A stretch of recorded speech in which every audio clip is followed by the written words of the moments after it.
That's all trip. இது ஒரு auto மற்றும் கேப் புக்கிங் ஆப். டிரைவருக்கும் பேசஞ்சருக்கும் நடுவில் இந்த ஆப் இருந்துகிட்டு ரேட்டை தீர்மானிக்காம டிரைவரே ரேட்டை தீர்மானிக்கலாம். பேசஞ்சரும் அவங்க அர்ஜென்சியை பொறுத்து முடிவு எடுத்துக்கலாம். கீழே டிஸ்கிரிப்ஷன்ல இருக்க லிங்கை கிளிக் பண்ணி தட்ஸ் ஆல் ட்ரிப்பை டவுன்லோட் பண்ணி. இஸ்லாமாபாத் மசூதியில் நடத்தப்பட்ட தற்கொலைப்படை தாக்குதலுக்கு கடும் கண்டனம் தெரிவித்துள்ள இந்தியா, இது தொடர்பாக பாகிஸ்தான் தெரிவித்த குற்றச்சாட்டுகள் அடிப்படையற்றவை என்று மறுத்துள்ளது.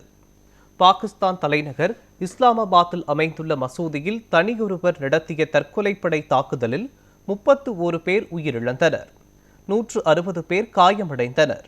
இந்த தாக்குதலுக்கு கடும் கண்டனம் தெரிவித்துள்ள இந்தியா, தாக்குதலில் உயிரிழந்த 31 பேரின் குடும்பங்களுக்கு இரங்கல் தெரிவிப்பதாக கூறியுள்ளது. பயங்கரவாதத்தின் கொடூரமான முகத்தை இது காட்டுவதாக இந்தியா தெரிவித்துள்ளது.